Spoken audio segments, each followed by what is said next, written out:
Welcome to I Said No Gifts. I'm Bridger Winegar. We're here in the studio.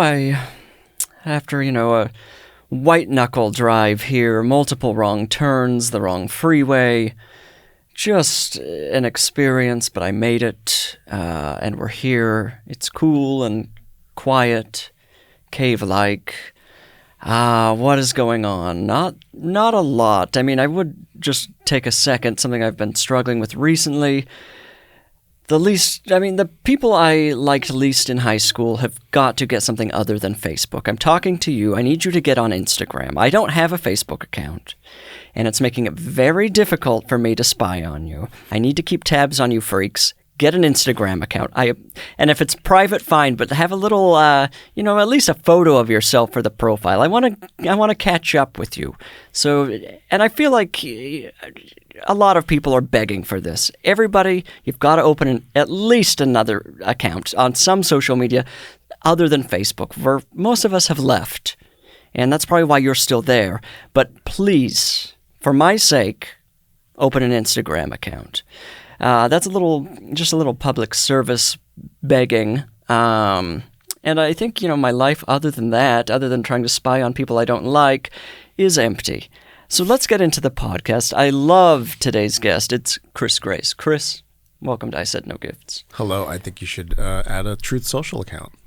That's probably where your friends are. Oh my God. Why didn't I think of that? That's probably where they all are. That's certainly where they are. Oh my God. I didn't even...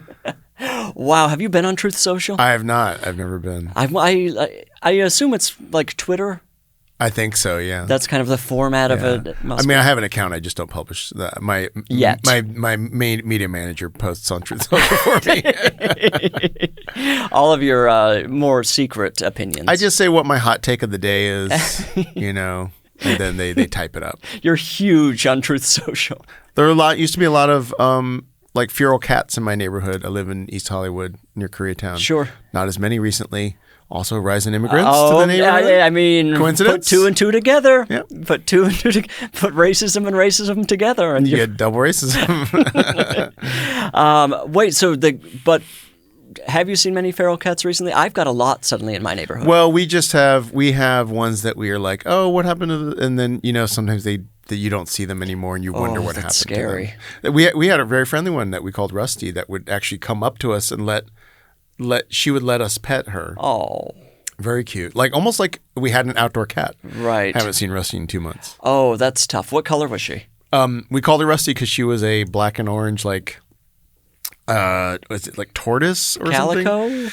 I don't know, but we thought it was a boy. Okay. And then they were like, a friend of mine was like, oh, tortoise shell cats are almost always girls. Oh, that's an interesting thing. I feel like with orange cats, it's a similar thing. I think almost all ginger or orange cats are males. Ah, okay. But now that we've both shared this fact, I'm wondering if people just say that about every color of cat, and none of it's true. Most redheaded humans are males. Almost exclusively. Yeah.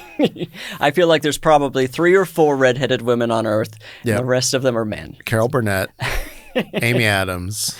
We lost Lucille Ball a long time ago. Pippi Longstocking. Those are the 3. No, I've heard that about cats, and recently I heard that a lot of white dogs are deaf. Oh, I haven't heard that. I don't know why this strikes me as funny, but it does. I think that something, of course, this is what's wrong with podcasts. Because those white dogs can't feel the groove. Is that what you're saying? They're always clapping on 1 and 3. Most white dogs cannot dance. That's a fact. No, it may be white, like pit bulls or something, but there's something about that where a lot of them are strangely, they can't hear. Weird. I don't know how that lines up genetically. How do they survive? survive? Any sense to me. Interesting. The Can't kindness of their owners. Yeah. The big hearts of Americans adopting them. Mm-hmm. But I have a lot of feral cats recently, and I'm loving it. Mm. I don't know where they're coming from, but I think one must have had babies a while ago, and now suddenly the whole family's large. We had a little storage tent zipper thing. You know what I mean? It's not really a storage shed, but it's a you can zip up a little enclosure. And I had a bunch of stuff in the back of our house, and there was a little litter of cats in there one day, and we basically we put out like some stuff for them to so the mother could get food and stuff. Right. And then next day they're all gone. Oh. And then I see them there on the side of our house underneath like a little storage bin. And then once the mother realized we had seen her there, she kept moving. Oh my God, the family really moved around. And I had video of her moving from that side. Like she would take one in her mouth, disappear. A couple minutes later, come back for another one. So that it was fun. And then a neighbor adopted out all the kittens and got the mother whatever medical procedure she needed. Oh, fantastic. That mother had a right to reproductive health. Yeah, exactly. Our cats still have it. But, that's very sweet. I mean, it's very cute to see a mother cat carrying the kittens, but it must be the most tedious thing in the world for the mother cat, having to do that over and over and over. And then having to go find food for them and all that stuff. Or for herself. The struggle of a single mother cat while the father's out there doing God knows what. Working. Trying to put food on the table. The saddest thing about that was, and I didn't tell I told my husband about this, but I didn't subject him to this, which was that in the first location in the storage tent, not all the little kittens made it. Oh, I don't like to hear this. Yes. Well, I'm going to go into excruciating detail. No, I'm just kidding. But I mean, it wasn't anything. It wasn't like gross in any visceral sense. It was just that like two of them weren't breathing, and so it was upon me to. Oh, and I tried to give them a little, a goodbye. Oh, that's very sweet. Oh, that breaks my heart. I know, it was but I'm sure that mother was just like, that's the way it goes. Oh yeah, she knows how nature works. Yeah. The rest of us have. Well, actually, around the time I was reading about mothers and their kittens, and once she gets them sort of up to speed. She sort of kicks them out of her territory. Oh, no. They're not really going to be able to hunt in the same area as the mother because it's like, no, this is competition. Yeah, like go off and find your own. Oh, yeah, that's rough. Yeah. It's rough living. Well, I guess that's the way it is when we go to. After high school, we got to get out of there. I kept eating all my mom's food, and she asked me to leave. Yeah, exactly. That was her territory. Yeah, exactly. She got very violent. That cold stone was hers. Do you have any pets? We had two cats. We had. I'm sorry. Yeah, they passed away 2 years ago, one within 48 hours of each other. Do you think it was the effect of the first I think death? So, actually. I think there was some sort of chemical effect or whatever. And at some point, I think we might get some more. But it's the do you have pets? I had a dog. It's the sort of pro and con of like you miss having them, but also the house is really clean. Sure. It's like there's not just suspended fur in the air constantly, and then also like because my husband loves dogs as well, but also there's the like traveling and it's a lot. It's like we lost our dog last year, and that's like the one sliver of like, well, this is one part of our life that's a little bit easier. How old was the dog? She was 9. Yeah, I've never as an adult had a dog. Oh, but I always have. So I have friends that I understand taking care of dogs is harder than cats, and I also understand that taking care of human children is harder. But I sometimes suspect that dog owners and newborn parents, or parents of newborns, are maybe 10% exaggerating how quickly they got to get home from your party. Oh my God, 100%. It was every time. We got the dog. Look, it's 8:15. We've got to get home. It's like I think that animal could survive another 20 minutes, so we could finish this game of Uno. No. That is an enormous benefit to having any type of pet. Is an immediate escape from any situation. Yeah, and people can't argue. There's nothing they can do. I can hack into your Ring camera and monitor that dog. Wow, you've never had a dog as an adult. That's going to be a very different experience. Did you have one as a kid? I had one as a kid, but I wasn't the primary caretaker of them. So I've never been the one that had to regularly. And also when I was a kid, we had a big yard. Okay. So I don't remember walking the dog ever. The dog would just get to roam in the yard wherever exactly they were. Right. So, I'm open to it. Sure. Small or big? My husband likes German Shepherds and Golden Retrievers. High energy. He's, I think, reluctant to do it in LA because our house is like not super big. And so, and I don't particularly want a small dog. Okay, sure. I think if we had we might as well have a cat, I think. If we did. But actually, I don't really know. I mean, a small dog can have all sorts of personalities. You can have a real vicious one, very docile. Yeah. But you kind of never know what you're going to get until it gets to the living room. Everybody loves having them. Yeah. It's like kids, too, you know. People are always like, once they have the kids, they're like, you got to do it. I think that's a trap. I think that's just people being like, well, we've got to drag more people into this situation. I think hormonally they believe what they're saying. Yeah, evolution is telling them. Yeah. Basically tell other people to keep reproducing. I think that there is something that happens to my friends when they had kids that does really, like, whatever parts of them were sort of like not lazy, but like, oh, I'm never going to get around to like writing that screenplay or doing that thing or whatever. A lot of them get kicked into overdrive when they had a kid. Oh. Because it was like, I got to like take care, like I have to really like establish myself or make some money or whatever. Right. Now something else depends on me. Yes. But yeah, okay, well, maybe I will have a kid. Do it for your career. That's the spark my career needs. Yes, exactly. I'm going to have a lot of kids in quick succession. Yes. And then when things don't go right, I can blame them. So I mean, win-win. Parents do that. That's true. They do that all the time. Do you have any interest in having kids? No. I just don't think that... like, I can't get my credit cards paid off. Right, like, right. What... You know, and also I do buy a lot of stuff. I told you before we recorded that I was in Burbank all day. Yes. And one of the part of that was that I was walking around the Glendale Galleria. Did you get anything? I bought a lot of stuff, and I was like, "Ooh, this is why I don't walk around malls." What did you get? I got a new case for my iPhone, which I needed. Very nice. That's why I was going to the Glendale. I was picking it up from the Apple Store. Okay. Then I decided to walk around, and I got a Robert Graham shirt. Oh, fantastic. Which I don't think that I knew that this was a gay brand. Okay. I mean, let's just be all cards on the table. I have no idea what this brand is. I acted, of course, I'm like, so here's what sure. I thought it was. Do you know the Koch brothers? Of course. Okay, so one of them has a child named Wayne Koch. Oh, now I'm of course. He has a brand, and I thought it was his brand.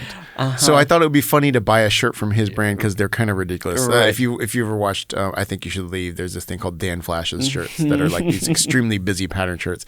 And the Wayne Koch, the son of the richest people in the world, he designs these like Dan Flash's type shirts. So I just want to see what they're pretty bad. But his brand is actually called Wayne Ingraham. Oh. So I went in there going like, this is that guy's brand. And then I'm like looking at it, I'm like, and they are like flashy, like they are similarly intricate. Oh, interesting. And then I was just Googling. I was like, okay, what was the guy's name? And it turns out it's a completely different brand. But then also Robert Graham, which is the store I was in, is a prominent gay men's. Oh. It is very like most of the shirts in there they're like the kind of shirts that Cam would wear on Modern Family. Oh, okay, sure. So and they're very like your 70-year-old couple friend from Palm Springs is what they were. I mean, you didn't need to say any of this. I am picturing this type of shirt. Yeah. I mean, I assume we'll all end up in that period of our life when that's our entire wardrobe. Well, you're starting. Yeah, I'm starting. Dipped a toe. This is my first one. Kind of by mistake. And kind of my mistake. We can blame the Koch brothers. But exactly. But I did find one shirt that I liked and I got it. And then I walked and got I got some Crocs. Oh my God. Just lose control. And then I did need a belt from Uniqlo. Okay. And I got some pants from Uniqlo. I love Uniqlo. I buy stuff all the time. For all sorts of staples. All sorts of staples. Their clothes seem to fit me well. Like they're cut in a good way for me. I don't know if it's because I'm Asian and they're Japanese, you know. It could be. But yeah, the Crocs might have been I kept the receipts for all these things. What color are the Crocs? The Crocs are a dark purple. Okay, I'm glad you picked an actual color. Yes. Oh, as opposed to like a gray. I'm trapped with a black pair, and it's just so boring to wear. I try to buy colors in general, like you know, and sometimes I actually try to buy if I'm buying a shirt. Sometimes I'll just buy a shirt that's like I don't know if I would wear this color. I'll just buy it.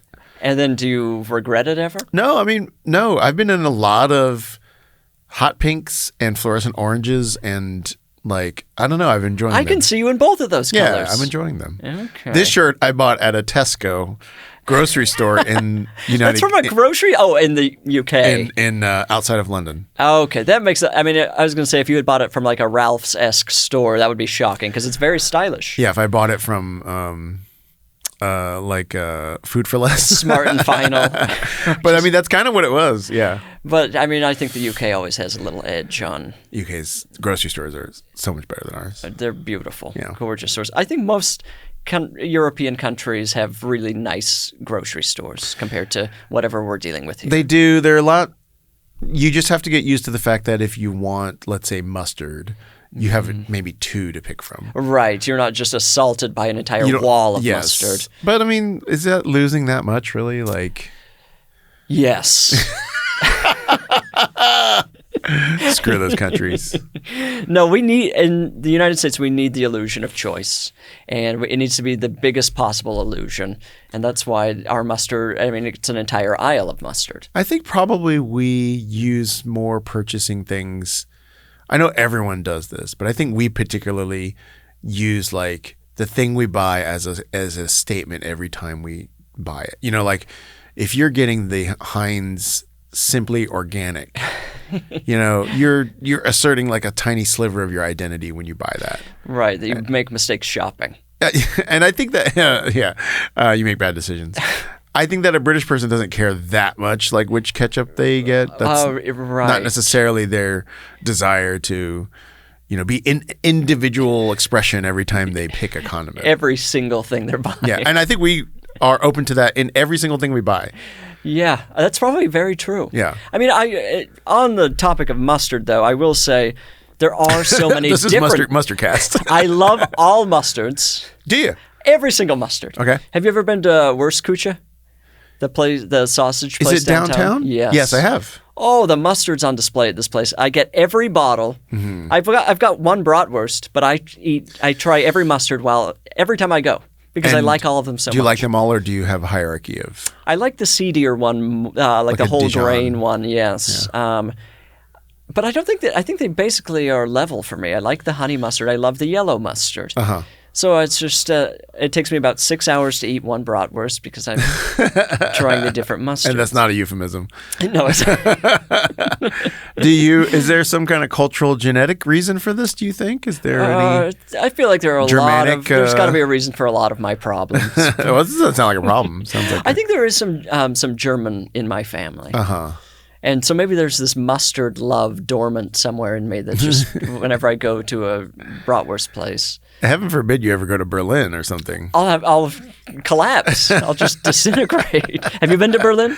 No, actually, I am not going to next week, the Berlin Improv Festival. Oh. And I was invited to go, but I couldn't because just tell me if you agree with this reasoning. It would have been that next week I would go to Berlin. The weekend after, I would go to Vegas for another event. And then the weekend after that, I would go to Edinburgh, Scotland. Oh. And I felt that the jet lag whiplash of those 3 weekends in a row was going to be too brutal.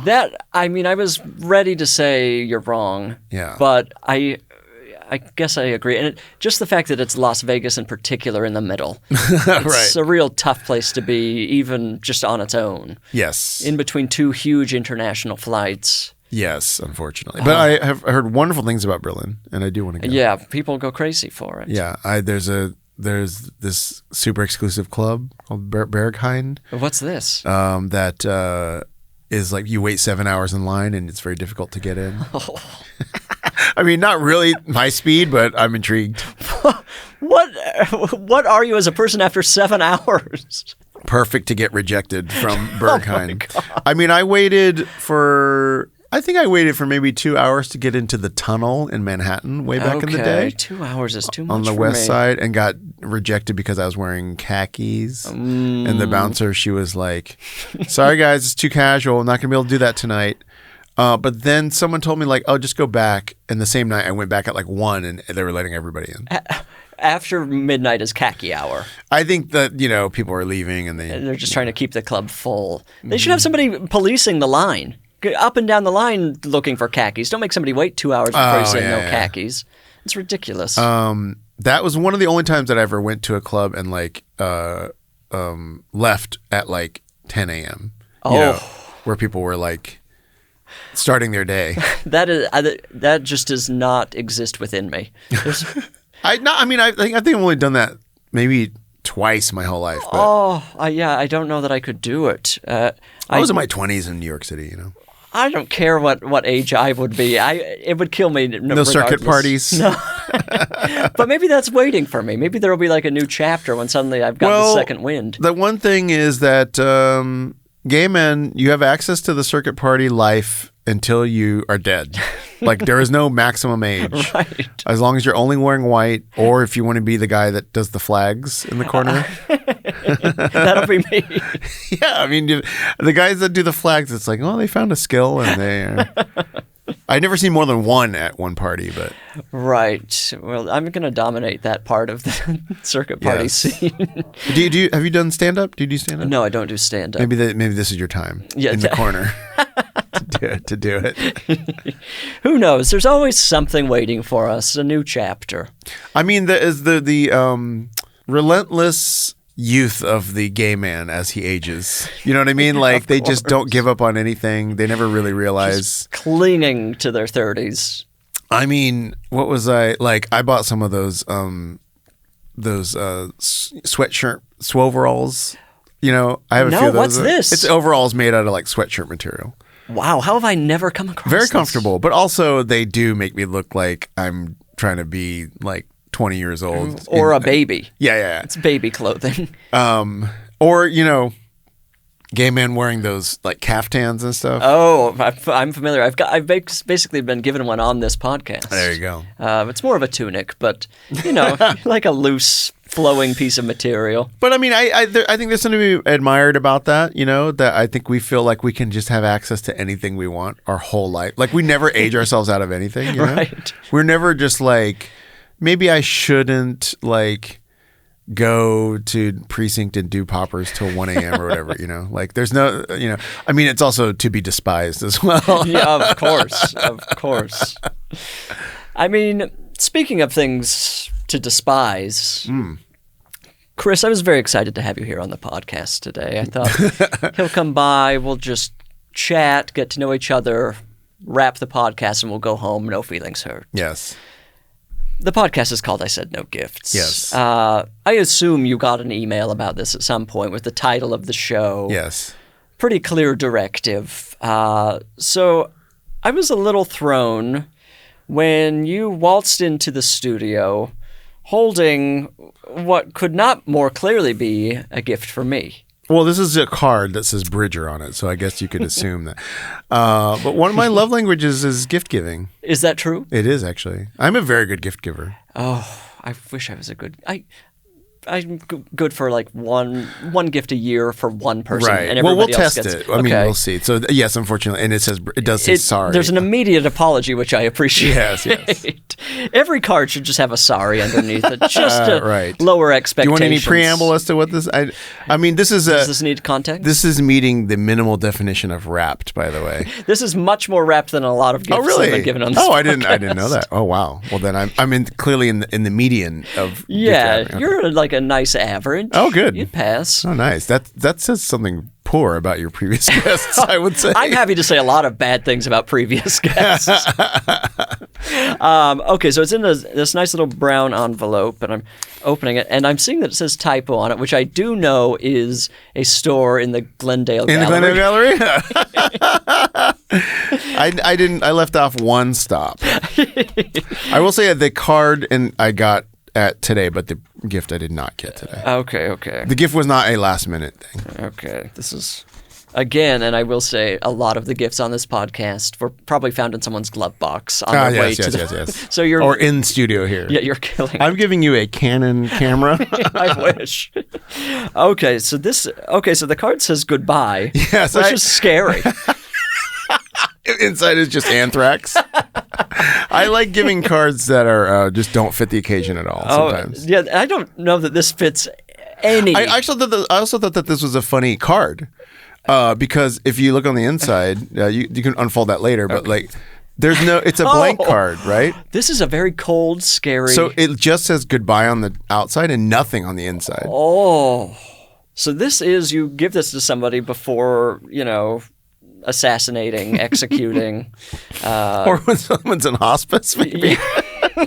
You're giving them a card. You're giving them one last thing to throw away as they're in their hospice room is getting all cluttered. For the nurse to throw in a plastic thing. Exactly. Goodbye. That's a tough card to get. Oh, God. I'm going to have to be careful driving home tonight. Okay, so now we're opening. There's a piece of paper in here that I'm unfolding. I am thrilled about this. It's a voucher for iFly, which is the thing where you go in the cage and there's the... And you do parachuting or skydiving or where they whatever. blow you up into the air. That's right. Have you done this before? No, I listened to, I think maybe, it might have been a Jimmy Pardo episode or something, but you were saying that you don't like, you're getting too much clutter. Oh my God. And you guys specifically mentioned that you wanted an iFly. Wait, did I really say that? You did. This is the kind of gift giver I am. Wow, you're incredible. Yeah. You should do this as a second career. I mean, that's amazing. I don't have any recollection of that. And I mean, but of course, this is something that I would love to do and would never buy for myself. Yeah, right there the in ultimate the gift. Universal City Walk, I believe is where it is. Oh my. And it's yeah, I wouldn't get that for myself either because I find that a little scary, but it seemed like you were open to the idea. So. I'm open to the idea of flying through the air and possibly being thrown against the side of a wall. And also, this doesn't clutter up your home. Oh, absolutely not. Yeah. I mean, it's a life experience. This is probably going to immediately go into top 10 experiences. Oh, wonderful.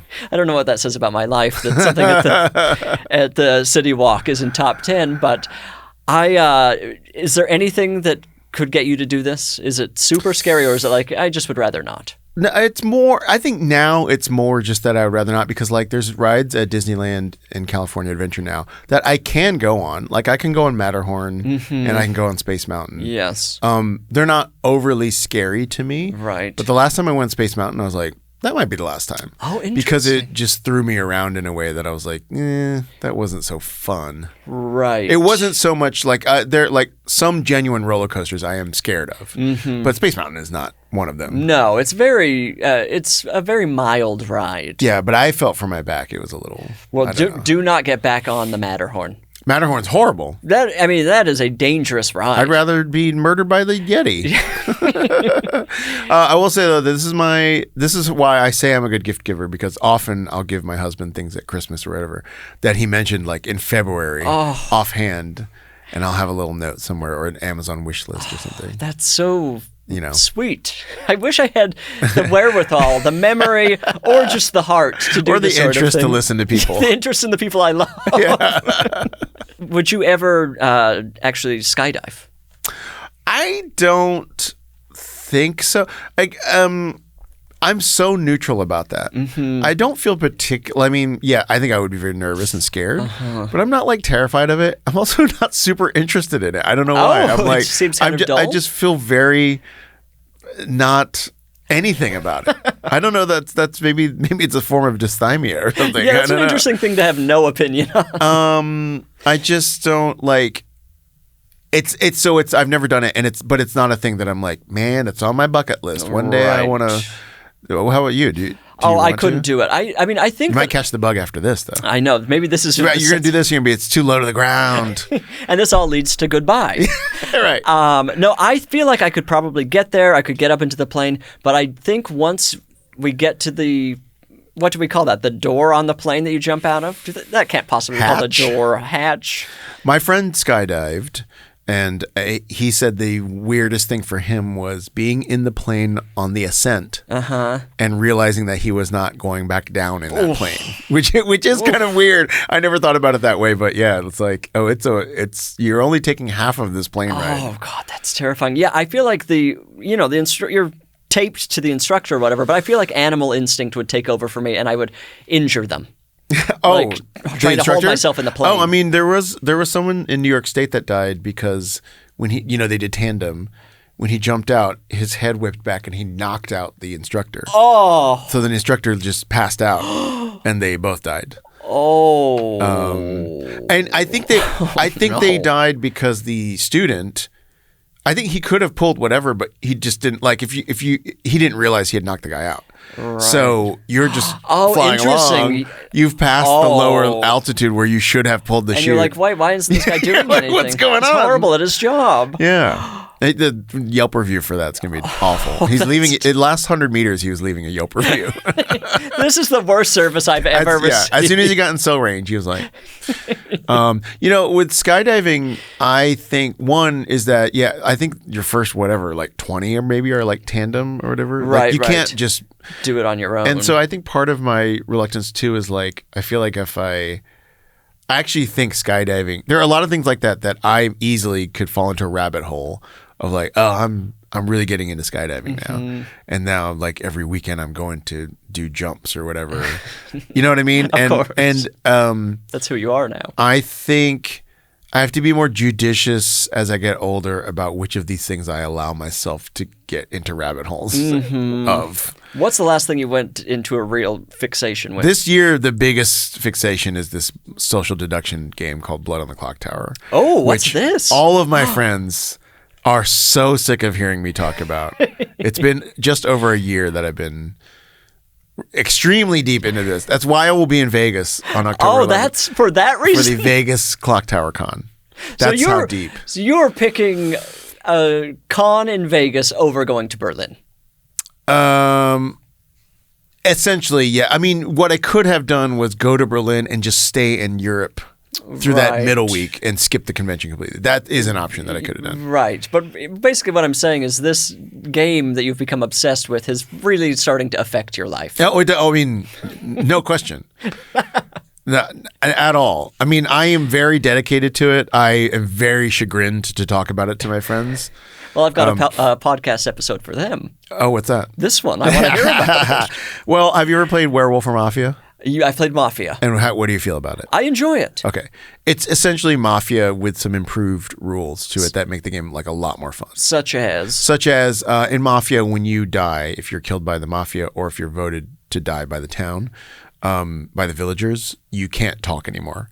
Right. You can open your eyes at night so you can see who's evil and who's not, but you can't speak anymore for the rest of the game. So if you're the first one killed in Mafia, you go the rest of you're essentially not participating. Very bored. In Blood on the Clocktower, when you die, you continue to speak through the rest of the game. Okay. And you win or lose with your team, good or evil. But you still close your eyes at night, so you don't know everyone's identities. Okay. And when you die, your role is not announced. The town doesn't know if you were good or evil. Wait, so what does dying do at all? You lose your ability, which everyone in the game has an ability. A different ability. Yes, whereas opposed in Mafia, there are some like villagers who don't really do anything. Everyone has one, and when you die, you lose it. And you only get to vote one more time for like a town execution. Okay. Those are like the big changes, but they do a lot. But the fact that when you die, you get to keep playing. Right. And also, specifically, if you are an evil player that gets killed and you were trying to bluff and convince people that you were good, you keep doing that the rest of the game. You keep up the ruse, or you try to like confuse information, deflect suspicion away from your other teammates and that kind of stuff. It's very fun. This sounds like it was created by somebody who was constantly losing in Mafia and Werewolf. It is specifically created by a guy named Stephen Medway who was killed in Mafia and had to be silent for another 2 hours. He's very unpopular in his friend group. Wow. Yeah, I always wonder who the creators of these games are because they're almost like sleepover games that seem like they just appear out of nowhere. Yeah, this is a youngish company that's like 5 to 10 years old now, and because of my falling into this rabbit hole, I'm now friends with everybody in the company. Oh my God. And like you're an ambassador. I actually genuinely like this conversation that I've had with you, I have had with a lot of people, and I have turned a lot of people onto the game, so you're welcome to come play. Oh, I would love to. I'll probably make everyone mad somehow. No, you'll be fine. I don't know. Don't underestimate me. Yeah, I also want to say that my husband is a musical theater actor. He's going to really, I don't think he'll like that I said this, but I'm just going to say it anyway. A casting director once told him that he could be, I can't remember the exact phrasing. I think he was told that he could be the next Jimmy Smagula. What? I was about to be like, oh, my boyfriend is also, what? Like, we can't, this is going to inflate Jim's ego so much. That's crazy. Well, because my husband is also often a person doing sit down, you're rocking the boat. Oh my God! I'll just say that was his, Oh yeah. track. In the Jimmy Pardo episode, did we talk about the first time I saw Jim sing? No. Because it's such a bizarre story. Wait. Was this at Jeff Franklin's house, the creator of Full House? Oh, so because I thought you were at that party because you knew Jim. I was. We had been dating for 2 weeks. Okay, cool. And he was like, I'm doing this weird thing. You probably don't want to go. I was like, of course I want to go to that. So this whole story of the Shark Tank and the because I'm a dedicated Pardo listener. Oh, this is part of like Jimmy Pardo lore, right? Because it's come up a few times, and also other people tangential to it, or people that know Ileana Douglas. Yes. This story, and you were on the podcast as well, and you talked. So it's been, it's almost like bats doing echolocation. Like each bat has cast a new part of this story, and then recently, my husband and I looked at there's a recent YouTube real estate video of that house. Oh, the new one or the Sharon? Of the Shark Tank one. Okay, Shark Tank one. Yeah, that one. Like it's like $60 million. That's so much money. And it's a tour of the house that I think you were in. Because you can see the Shark Tank on the YouTube Incredible. video. I need to look at this. It's and it's like and of the there's a yoga room that was the green room and all that stuff. Yes. But weirdly, we were watching. I know this sounds ridiculous, but we were watching that, going I don't think I'd want to live in this house. No, it's kind of the taste level is not there. The taste level doesn't exist at all. It's so tacky. Yeah. And for $60 million, whenever a house is that much money, I'm like, if someone has that much money, aren't they just making the house they want? Yeah, but it's I'm not going to go buy Jeff Franklin's gross used house if I have $100 million. But maybe, it's weird to think that you would see that house and be like, yeah, this is for me. That's the decorations there, or the way it's laid out, or whatever. The way it's inside is like a Spanish villa, but it partially. Yeah, it was very confused in terms of its style. And also, I always think about the maintenance of those kind of things. Oh, of course. If I could ever afford I think what's a realistic house price for us to hit in Los Angeles? If we became moderately pretty successful in Los Angeles, makes it hard because everyone's like, what? Well, because you legitimately need to say $1 million for a modest home. Yes, exactly. Yeah,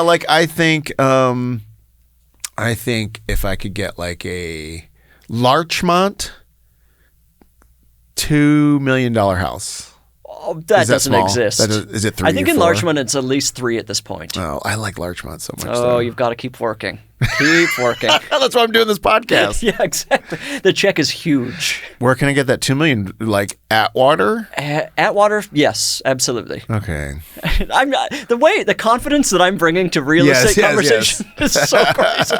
I don't know. Don't you like Larchmont though? It's so nice. Larchmont's very nice, but you're not going to get a $2 million house there. I'll show you, Bridger. I'll come back on this podcast and be like, ha! Dangling the keys. Yes. I have a lot of friends who post those things of I forget what they do, and they're like, we closed on the whatever, and they live in Indiana or something like that. Sure. And it's so slightly frustrating. Yeah, they're like, you've got a house and it's easy. But the thing that she'll never listen to this, so I don't think this will matter. My niece, who is much younger than me, bought a house. And I was like, oh. What? This isn't how this is supposed to work. Wait a minute. You're supposed to come to LA and sleep on my futon.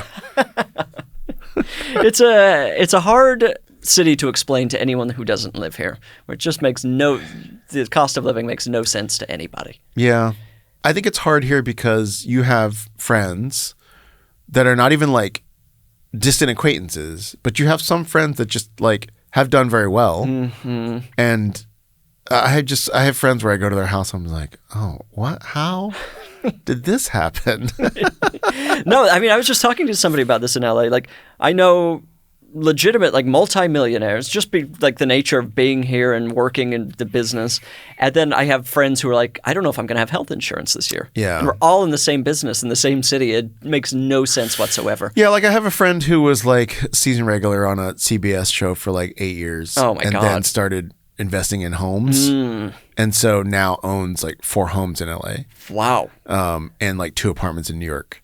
What? And it's just like, Okay. yeah, because like season 3 of whatever medical cops show or whatever, like your season regular, season 3 and 4, you're just like, oh, I just have like $800,000 sitting around. What am I going to do with it? So crazy to me.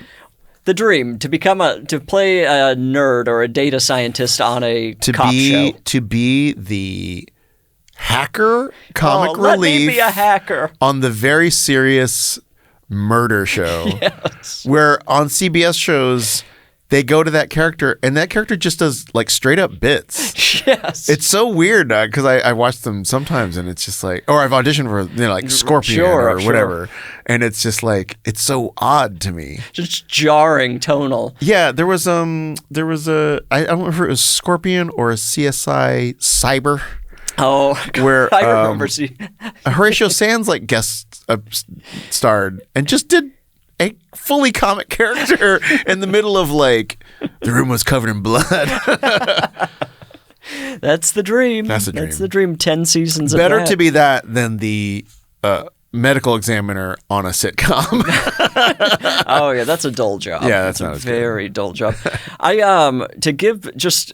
Going back a little bit to give some context about the Jeff Franklin house, because I don't think I've ever actually talked about it on this podcast. I'm curious to know, like, you piecing it together from Jimmy Pardo's, what the situation was. Oh, I'll give you a quick summary of what I know. Ileana Douglas was tasked with sort of organizing these home concerts or variety shows. They're called living room shows. Yes, in Jeff Franklin's or maybe other people's rich homes. Rich people's houses. And I've done some home concert shows as well. And you invite some other friends. I believe Tom Jones was in the audience because Jimmy's obsessed with Tom Jones. And Jimmy Smagula. Did he sing "Sit Down, You're Rocking the Boat"? He at this did, one? Okay. yes. Which I think was on YouTube at one point. It was? Yeah, they're all a bunch of clips from these Ileana Douglas living room shows were on YouTube at one point, and they're not anymore. Oh no, they've been scrubbed. They've been scrubbed, and maybe by Ileana. And then what I remember, because I remember seeing the "Sit Down, You're Rocking the Boat" on YouTube at one point. And then Jimmy did not want to go on and explicitly asked to not perform, and then Jimmy Pardo. Yes. And then Ileana put him on anyway, and it went poorly.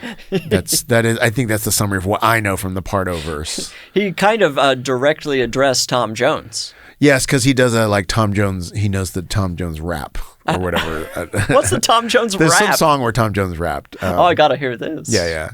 Tom Jones. I'm always shocked that he's Welsh. Oh yes. Makes no sense to me. Right. He seems very Florida. That's right. But now, have you seen Jimmy Smagula on Broadway? Yes, last year he was. They did Spamalot. Oh, cool. And he's. They're in rehearsal right now for a new thing about Louis Armstrong called Wonderful World. And he's playing Louis Armstrong. Yes, he's planning to end his career. He's puffing his cheeks out. No, he's playing Louis Armstrong's manager, I want to say. Oh, of course. All these bio-musical, I don't know if it's bio-musical. Yes. They always have a white manager or record executive that comes in and is like, gives them some advice or whatever, and then ends up sort of like screwing them over on a contract or something like that. And like I think the Gloria Estefan one had one. I think the Donna Summer musical had one. Oh my god. The Temptations one has one or whatever. Like there's always just like the guy in like a leisure suit, of course, behind a desk, slime ball. Yeah. I think he is. He probably. I don't know that much about the character, but I have to assume it's kind of a slimy guy. I can't wait to see him in the middle of the show sing "What a Wonderful World" as this character. But yeah, it was at Jeff Franklin's house, which was built on the former grounds of the Sharon Tate home. So not the same house, like they tore it down. They tore down a very. I mean, there are limited photos of that one because I think most of them are from the crime scene, the Manson thing. But that looked like a nice, charming home. Right. he ripped it down and made something way more cursed. I mean, every time you see a photo of like some old Hollywood legend's home, they always seem nice and kind of, by modern standards, modest. Yes, yes. And they seem like that would be a cool house to live in. Mm-hmm. Like it'd be cool to live in Fred Astaire's house or whatever. Of course. And then they often are replaced by these sort of like Vegas-style trash bins. Yeah. This place sucked. Also, I bet Sharon Tate's version had a lot more yard to it. Oh, I'm sure. This had very little yard. They always push out to the edges. Yes. Of course, maybe having that much yard allowed people to sneak onto the property. Yeah. And Jeff Franklin is, his fans are just trying to get over that fence all the time. Yeah. And who's Jeff? Oh, wait, you said Full House? Jeff Franklin, yeah, Full House. And then I believe... We might have to cut this, but I think there were a lot of allegations. Oh, okay, gotcha. I think that the Franklin train... Allegations that Full House sucked.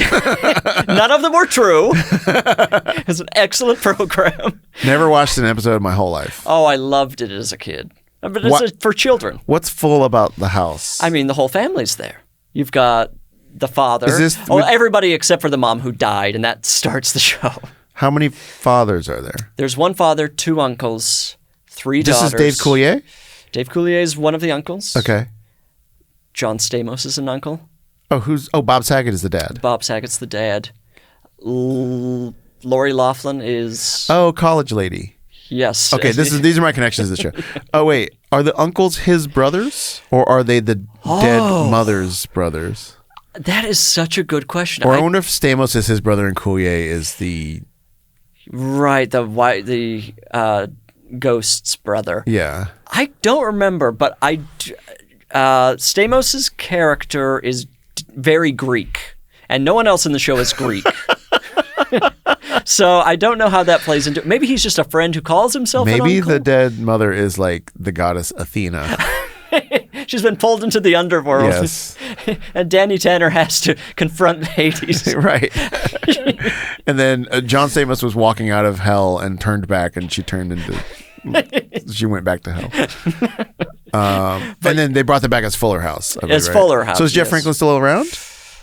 I don't know. He's not living in that house anymore. It's for sale. Yeah. I mean, I don't know what you make from this podcast, but we could get you into that home. Yeah, I'm looking. Look, I'm circling the property. Yeah.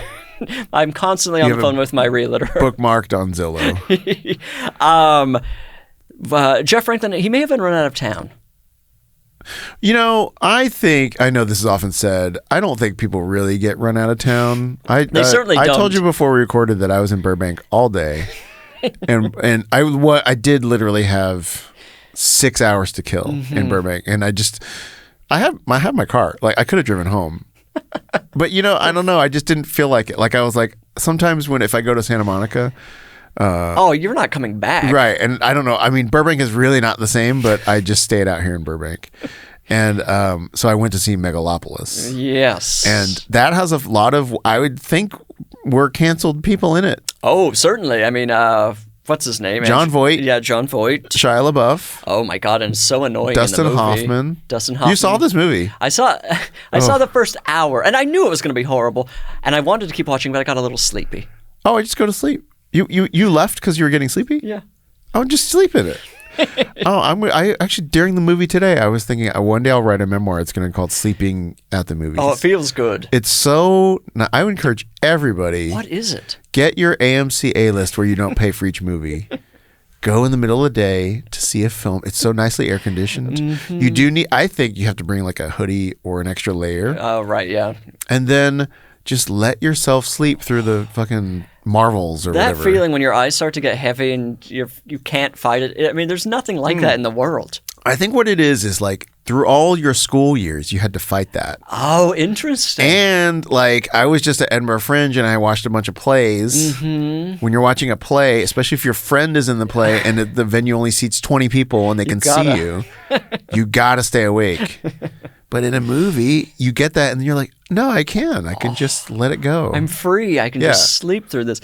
Yeah, that feeling. And recently I've been really treating myself to a little nap very late at night in front of the TV. Oh, what time? Like we'll get around, it'll be 11:30, midnight, and I'll be like, I don't want to... Jimmy's finishing his vocal cool downs for the day. Screaming. And I'll be sitting there, and I know it's time to go to bed, but I think, well, maybe it feels so good to fall asleep here, so I'll sleep for about 20 minutes. Okay, I'll tell you, you're going to hear a lot of my secrets. I can't have my husband listen to this. He knows this, but he'll be embarrassed I say this out in public, which is that this is if I ever get to buy that $60 million house, you think about like what you would do. What would be the weird rich guy thing you'd do?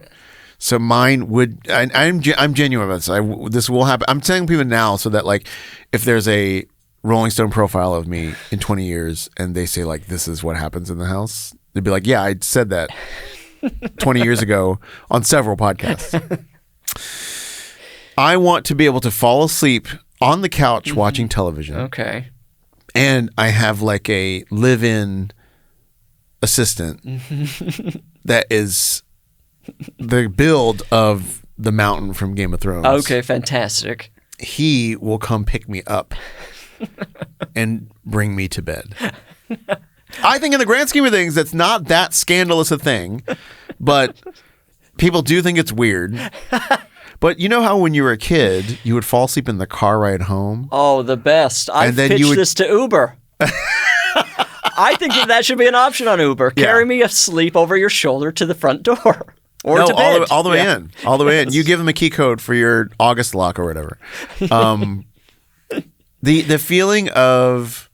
Like I see now when I see kids like at the mall or something and they're sleeping on their parent's shoulder, I'm so envious of that child. Oh, I'm not envious of the world they've been born into. Sure. And the climate, future that they'll be in. Yeah, the climate they have to breathe. They're gonna have to take a lot of naps. But so yeah, that is. I'm being dead serious about it. I will definitely hire someone to do that. It will not be sexual in any way unless they want to. You know what I mean? Like it's not a.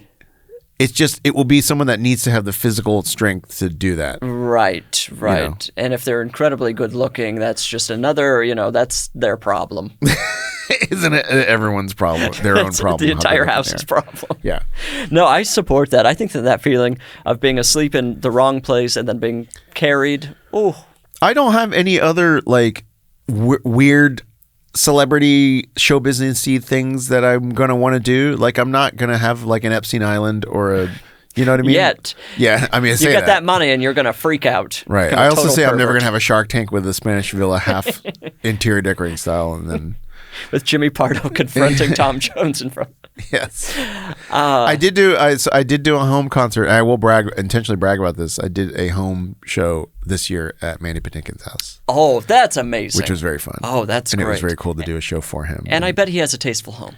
He does. Yeah, I mean, he has a great house in upstate sense. New York, and it was really lovely. And were there other performers on the show? No, it was just me doing my show from Edinburgh Fringe last year. Oh, amazing.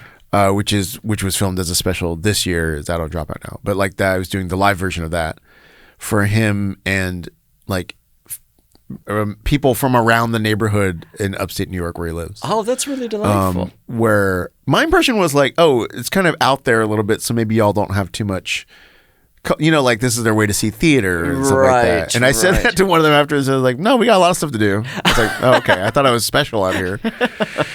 But yeah, it was like in a little farmhouse that he has. I mean, it was obviously, it had to be very low tech. Like there was no lights. Sure. Like there was just like a light switch Mandy on and and off. a flashlight.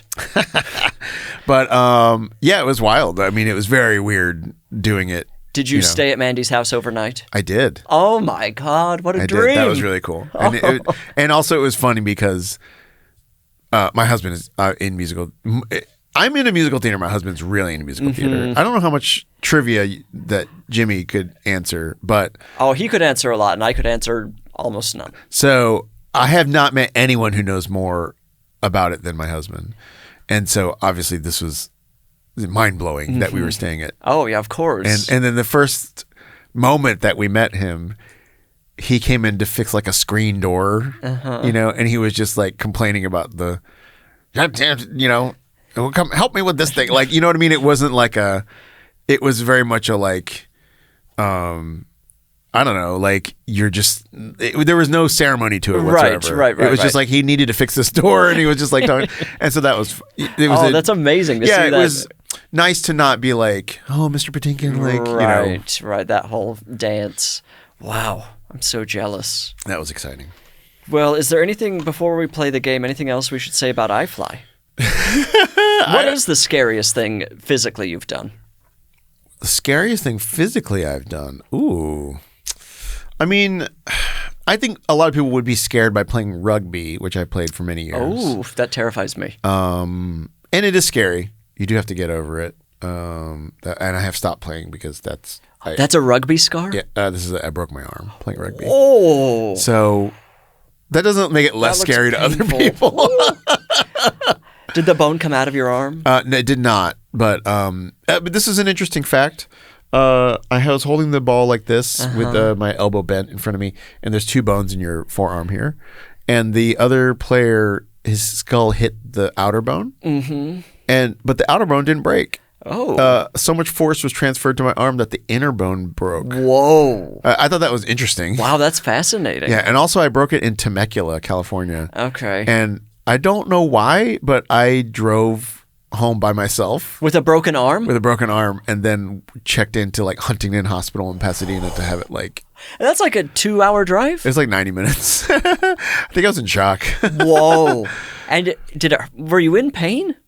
I was in some. It was like in pain if I moved it, but I was able to drive. I mean, that must have been being in shock. But the thing is, the game was still going. Like, they were kind of like, oh well, we got to take care of yourself. Yeah, I mean, there was an element of that. I don't know what other scary things I've done.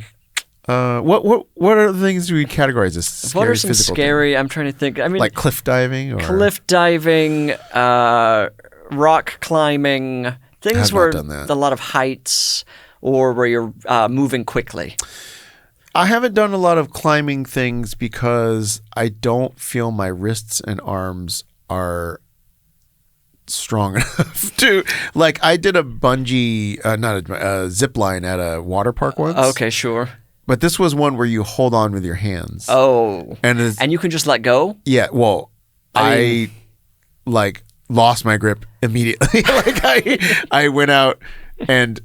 like 1 meter away from where you step out, I just dropped straight down because I couldn't hold. Like for like presidential fitness, I could never do a pull up. Oh, sure, you know sure. I mean? Presidential fitness. Yeah. What a bizarre thing. The president really cared about. He wanted elementary schoolers to be ripped. I don't even know if they do that anymore. Yeah, I wonder. I think it does date you if you're like, because it was like a 1.5 mile run. How many sit-ups could you do, and how many pull-ups could you do? Right. And we were doing only a mile. I guess they didn't care about us as much. He was like, I'm more into the sprinter type this year. This isn't a marathon anymore. I wonder which president stopped caring about that. I mean, if I had to guess, Clinton maybe. Yeah. No, Clinton was my era, and he was still doing it, going for it. Oh, so I must. I don't know. You feel maybe it just petered out. Yeah, because I feel like the Bushes would care. Yeah, I feel like they've got the baseball bullshit going on. That's or whatever. Right. Yeah, so maybe it's still going. Let's just hope. A yearly source of anxiety for children, I think. Oh, my God. The presidential fitness test. That mile seemed like a million miles. It seemed truly undoable physically. Yeah. And now I'm like, sure. I mean, it would be annoying. Well, I don't like running. We could have... I don't know if we thought back then that, like, I could just kind of walk it. Right. Like, I'm in jeans. I think now... As adults, you'd be like, "Oh, that'd be annoying," but like, I could walk / jog a mile if very slowly, right? You know, but also there was some kind of time pressure back then. It was like to pass the test, you had to do under 2 hours. Oh yeah, and I think it would have been like under 7 minutes or something like that. No, under 7 can't possibly be true. Under probably 10. 7's a good mile. No. I mean, it's a decent mile. Well, the thing is, you always had some kid in your class that ran the mile in like 5 minutes. Well, that person's a psychopath. When we break, I'm going to look up what the historical mile standard for the presidential fitness test was, because I don't think it's 10. No, I feel like it was under 10 was like, you want to shoot for under that. But 5, of course, you're an incredible runner. Yeah. This is what's going to break us up. I just feel like 10... like a child should have more stamina than that. But my legs were probably each 3 inches long. That's true. Yes, it was very difficult. Okay, well, I think it's time. I cannot wait to do this. Yes, please let me know how it goes. I really can't express to you how excited I am about this. That's exciting. I think it's for 2 jumps or whatever. Okay, so I think unless you have some charm, you can I think you have to do both of them. I don't think you can do you're like another person or show up another time. Who knows? It's probably some minimum wage kid. I remind myself of that every time I'm anywhere. I'm like, this person hates, they don't like their job. They don't like the company. Enforce the rules? I mean, also, do they care enough to make sure that all the safety measures are in place? Probably not. Goodbye. I mean, do you think Jimmy would do that? No way. He won't ride Space Mountain. Really? Oh, going to Disneyland with him. Are you a big Disney person? Not huge, but I enjoy roller coasters and stuff. Yeah. So if it were just us at Disneyland, it would be a nightmare. So we always have to bring other people who... So that someone goes on them with you and someone else talks with him? Right. I think the most scary... He'll go on Indiana Jones. Uh-huh. Which is very jerky and scary enough. You mean jerky to steal all those antiques? Yeah, it's very rude of him. Leave them in their countries. Yes, exactly. No, that is actually... it has a back and forth nature that's tough on the back, right. I think. Yeah, it feels unhealthy. But I love any roller coaster, mostly. Oh, I don't like them. As long as they don't, I get dizzy. I don't think I'll ever go on that Guardians of the Galaxy. Oh, Twilight or whatever I will say they ruined the vibe. With the Guardians? Yes. It was a perfect ride. Yeah. It was actually spooky. And now it's like this weird thing where you listen to Van Halen. It's still a fun sensation, but before it felt like you were among ghosts. It was very fun. Marvel Universe has ruined my entire life. What am I talking about? Let's play a game. I need a number between 1 and 10 from you. 8. Okay, I have to do some light calculating. So right now you can promote, you can recommend, do whatever you want. Well, my special Chris Grace as Scarlett Johansson is now available on dropout.tv. That is its own streaming service. You can sign up for the 3-day free trial and watch the special. But I think you'll actually find a lot of fun stuff on Dropout to watch. And then my new show, it's called Sardines. I think I'm doing it at the Elysian here in Los Angeles. Have not settled the dates yet, but it will be in November, I believe. And then next year, I'll be in Wisconsin in January, Portland Center Stage in May and June, and this is all doing Scarlett Johansson. And then in July of 2025, I'll be at the Kennedy Center doing Chris Grace's Scarlett Johansson. That's amazing. Yeah, it'll be really fun. That's so exciting. I'm very excited. It feels very, that's the one when I tell people in my family, I'm like, well, I'm doing the Kennedy Center. And they're like, oh, you must actually be good at this. Right. Finally, proof. That I just shot in the spring, I was in a Shonda Rhimes Netflix show. Oh, and the fact that now if I say Shonda Rhimes, they're like, ooh. I mean, it's getting harder and harder in the television business to be impressive to anyone because no one's heard of any show. So these few remaining things that everyone's heard of, that's the goal. My family isn't like, ooh, Duplass Brothers. Yeah, exactly. I am. I love them. But. Right. My parents have been, they're bored before Plus. We're going to play... They're non-plus. Yeah. We're going to play a game called Gift or a Curse. Okay. I'm going to name 3 things. You're going to tell me if they're a gift or a curse and why. Okay. And then I'll tell you if you're right or wrong because there are correct answers and you can lose the game. Oh, okay. And each individually is a gift or a curse? Yes, okay, exactly. Gotcha. Okay, number 1. This is from a listener named Andrew. Andrew suggested gift or a curse, pre-installed tombstones that have your birth year but an empty death year. I mean, I think this is literally a curse. This is literally asking for it. I mean, this is I don't think there could be a stronger invitation to death than establishing your tombstone. And so I think it's actually genuinely a curse. And also presumptuous of you to decide the design of your tombstone. That is clearly something left to others. Controlling behavior. Yeah, very controlling. Well, you're wrong. This is a gift in every possible way. I love these things. First of all, I'm trying to get into the mind of the person that's doing it. They're saying to their family, you don't get to be involved with this. I get to choose the tombstone. And it's probably a little spooky experience where you're like, I'm looking at this thing that's going to be above my body. It's a memento mori. Yes. Then they install it in the graveyard or... I think we should only call cemeteries graveyards. Let's get rid of the word cemetery. Graveyards are more fun. There's not a distinction? No, I think it's. Oh, I wonder if there's like a fine line between the two. Cemetery does seem classier. What if there's like a feud between the American Graveyard Association and the National Cemetery? It's two families, Mr. Cemetery and Mr. Graveyard. It's like Adidas and Puma. Yeah, exactly. No, they're installing it in the graveyard, and now anyone that passes by is getting this weird feeling of like, oh, what does the future hold for me? A nice reminder of mortality and the mystery of mortality. Don't they get that from the other two? No, because everybody else are like, well, those are just skeletons. But this thing, there's the fog of the future in this person's life. Okay. And I love that feeling. I love that is the one that tips them over into thinking about mortality as they walk through a graveyard. I think I would only be on board with doing this if you get the ones that have like video clips installed. It's the tackiest thing in the world. And it has to be your... Whatever IMDb thinks you're real is. Oh my God. That's what has to be on there.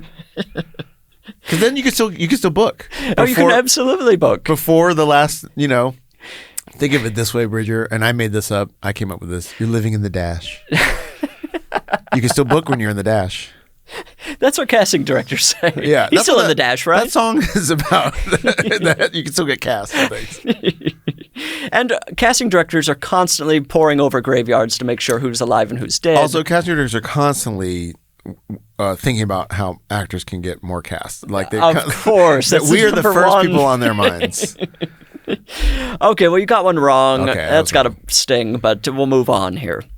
Number 2, this is from someone named Brendan. Gift or a curse, sleeping with socks on. Oh. I mean, this is not for me. I don't like it. Mm-hmm. So I think I'll have... I don't like...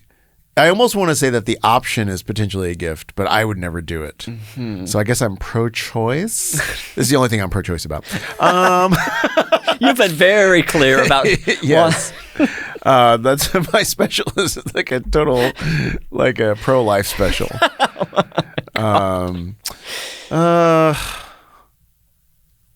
going to say that oh God, I don't know. I'm going to say it's a curse because I don't like it. Like I actually don't like, it annoys me.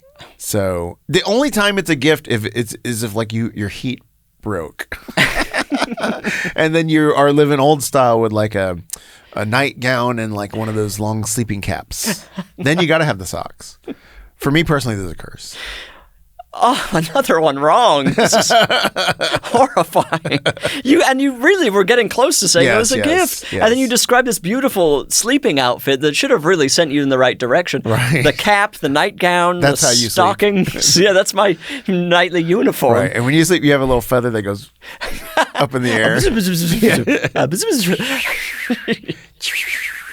No, I love... Look, it depends on the time of the year. But yes, during the winter, even I've got the heat on, I want the socks on my feet. So well, cozy. You're a much thinner lad than I am. I bet we have the same shaped feet. I'm going to bet that in Vegas when I'm there. Odds are. I do love, not to be too LA-centric, but I love in LA when it starts getting cold at night and you get to put on your little sweater. Oh, incredible that is feeling. So nice. So I guess socks are like sweaters for your feet. In that sense, of course. I did like 2 days ago. This podcast is just gonna reveal that I have a shopping problem. Which I do. I bought a Whataburger, not a Snuggie, but like a oversized Whataburger branded. What? I've never heard of this. What? No. Have you ever been to Texas? No. Oh, no, I've been to Austin. They have them there. Whataburger. I grew up in Houston, so Okay. Whataburger is like a famous burger chain there. Oh, It has a lot of fun merch, gotta say. And beloved burger chain, similar feelings to the way that we feel about In-N-Out. Okay. How have I never heard of this? I eat a lot of hamburgers. I'm in the scene. Yeah, you haven't been clued in yet. Anyway, I bought a Snuggie type thing that is extremely warm, and it's the only size it comes in is 5X. Oh. So it's meant for the oversized thing you you get in on the couch and and you Oh. watch It's a Wonderful Life or whatever. I mean, this is right up my alley. Yeah. So I understand why the socks is a gift. Okay, yeah. Okay, so you've gotten 0 points so far, Right. and that sucks for everybody. This is your final chance. This is from a listener named Beth, and Beth suggested gift or a curse, peeling a potato with a knife instead of a peeler. I'm sorry, but this is absolutely a curse. That is insane. What are you on PK duty in the army? Like, what are you like? You're in the corner and over a tin bucket because you pissed off the sergeant somehow, and you're in like a Beetle Bailey cartoon. Like, no, potato peeler for sure. Because first of all, you're always taught as a kid to cut away from you. Sure. Right? Yes. Every time on TV when people peel things with a knife, like an apple or potato, they're always cutting it towards themselves. They're always doing this rotate. Sounds satisfying. And it does sound satisfying? I mean, when you watch it, it's like, that looks satisfying. Yeah, no way. I mean, first of all, eat the skin. It's got lots of vitamins. Sure. Also, we invented vegetable potato peelers for a reason. Don't deny the validity of that person's contribution to the world. I can argue against it from the Alton Brown school of you should never have devices that only do one thing in your kitchen. But whatever. Alton Brown's time is over. Did he get canceled? No, I just haven't heard from Alton Brown in 5 years? So like. Right. Yeah, I haven't either. Alton, reach out. Yeah, come on, Alton. Well, I mean, what is there to say at this point, Chris? You've lost the game completely. It's a gift. Oh my God. Because it's cool as hell. What could possibly be cooler than peeling a potato with a knife? You do that off the back of a motorcycle. You've got a cigarette in your mouth. There's nothing cooler. I don't buy this answer coming from Bridger Winegar. What are you talking about? Sultan of Cool. The movie Easy Rider was based on Bridger Winegar's young life. Just riding two motorcycles across the American heartland. I'm in a leather vest right now. Peeling potatoes. Throwing them into a pot for a midnight campfire stew. I don't know what your problem is with cowboys, bikers, and badasses. Yeah, that's your lifestyle. But you lost the game in the most horrifying way. Oh, wow. How many people have gone 0 for 3? It's a very small group. Wow. I mean, I think smaller than even... I think there are more winners of all 3. There's more 3 for 3s. Yeah. Oh, well. So you're in a very elite group. Well, there you go. Although you're making it less elite by joining it. Yes, slightly less. It's like getting bigger, and that's a shame. That's what my mom said. My weight growing up. Your mother... I hope she's listening. from the grave. Oh boy, that's a rough. I mean, she's got both dates on her gravestone. Let's put it that way. I'm so sorry. That's fine.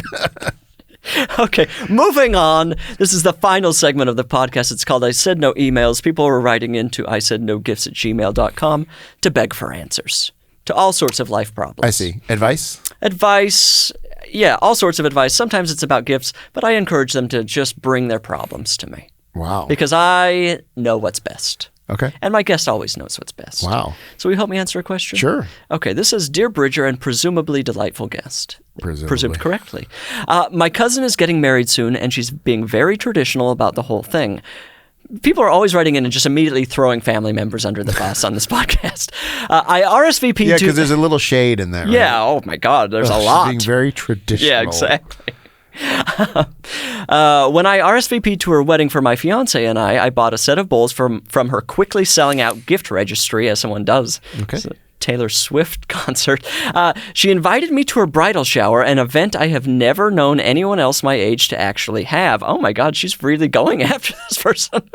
And I, of course, didn't go because I'm not going to travel 3 hours to New Jersey for that. My mother, however, did attend the bridal shower. Wait. Is this is her sister? This is her cousin. Okay. Still, 3 hours is not that long a drive. You drove 2 with a broken arm. That's right.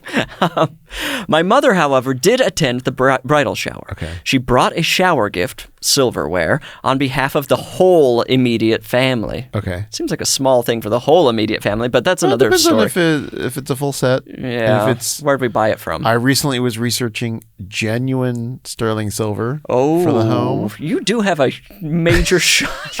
I'm concerned. I didn't buy anything. It's so expensive. How much is it? I mean, I forget his name. He's an Indian actor that was in Mean Girls, the movie.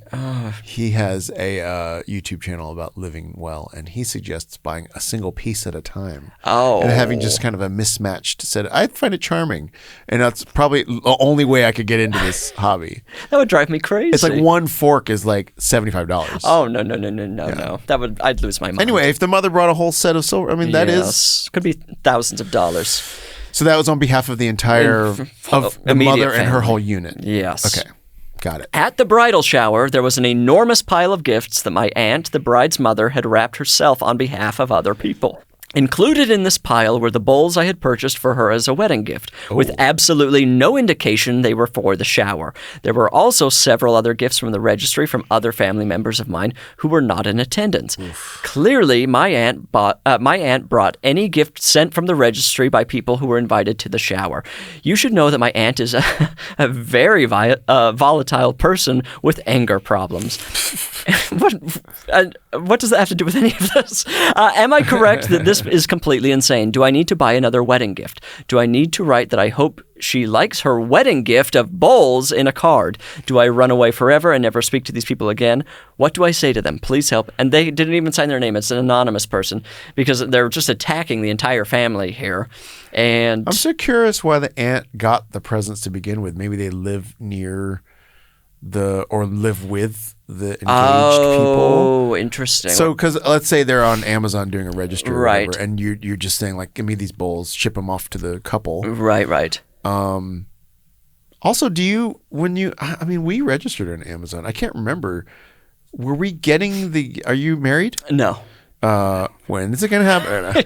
I mean, if I can get some silverware out of it. I can't remember if you start getting the gifts as soon as people buy them or if they're sort of held to a certain... I think you get them as they as they're purchased. Okay. So I think this is my guess, I could be wrong. I think in the weeks and months leading up, you start... I mean, obviously you do because this aunt had it before the wedding, right? Right. So how did the aunt get hold of all these gifts, you know? Maybe she has a really big porch? Yeah. Or she's a porch pirate. She said the ant was volatile. Pirates are volatile. Well, I think you would be okay not getting another gift.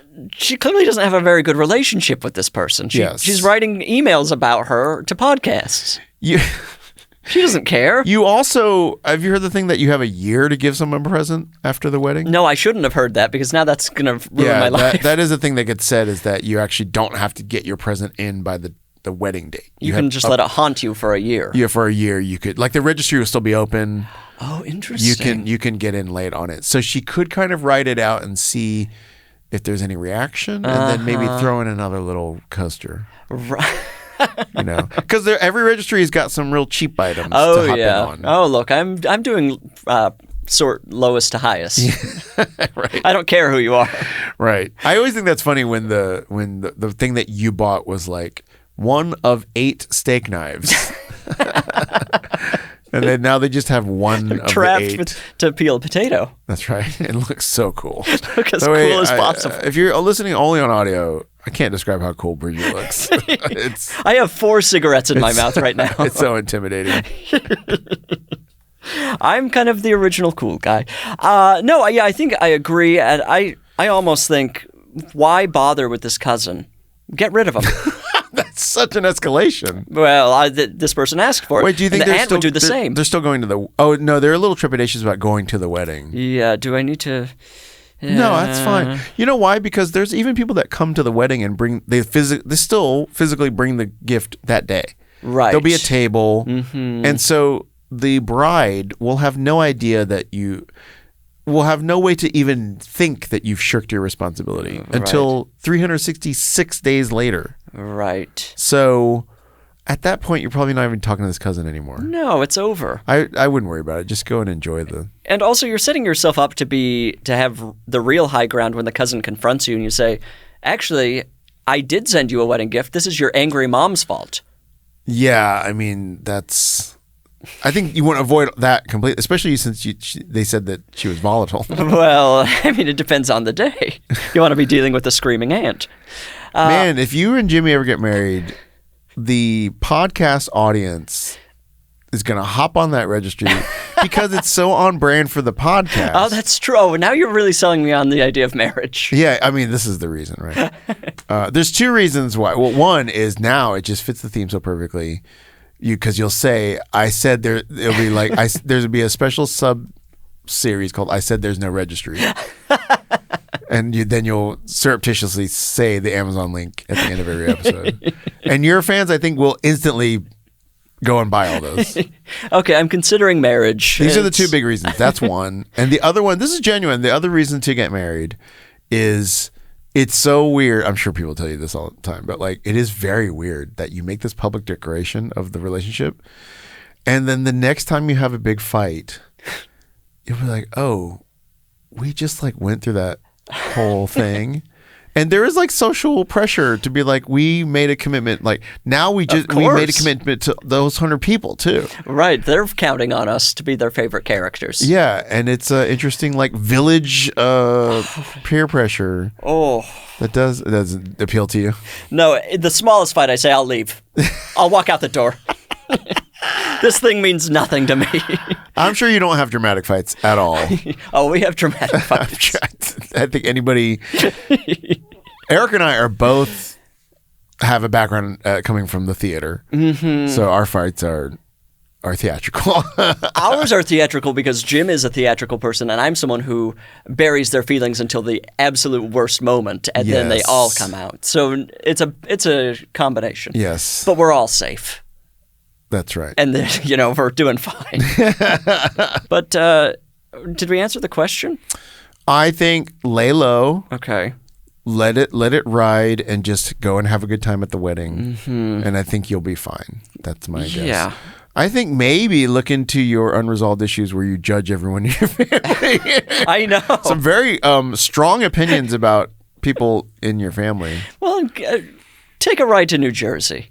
Well, I actually do think I don't think bridal shower is like mid-tier obligation, but 3 hours is also not that long. No, it's a little trip. Like 3 hours, if she's in New Jersey, 3 hours from where they are in New Jersey, could also still be New Jersey. That's true. Yeah, where's this person coming from that it's 3 hours to New Jersey? I mean, they could be coming from Greenwich Village, and it's taking 2 hours to get to the Holland Tunnel. Yes. So, I mean, you know what? I think get some clarity for yourself on how you really feel about these people. Because if you don't want to drive 3 hours to go to the bridal shower, like maybe just go to this wedding and then just cut them off. Cut them off for good. I support that. I mean, this podcast is about go no contact. For good. Yes, 0 contact. Change your number, change your name. Wow, we answered it perfectly. Perfect. Chris, I mean, you've given me such a thoughtful, beautiful gift. I'm thrilled. I mean, this is such a rare moment on this podcast. I'm so excited to hear how this goes. Oh, my God. Maybe they have a thing where they like shoot a video of it. Oh. And that could be some bonus content. I can at least drag someone there to film me. Yeah. Some bored friend.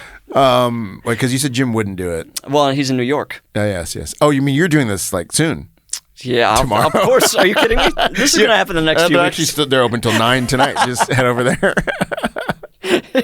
That's admirable because a lot of times I get a gift voucher like this and it just sits. Oh, yeah, of course. Yeah. Not this one. Oh, nice. This is the thrill of a lifetime. Excellent. Well, thank you for being here. I've had such a great Thanks time for having you. me. It's been such a blast. Listener, the podcast is over. Hopefully you've learned something or taken something away to make your life more meaningful. The show is over. Get going. I love you. Goodbye.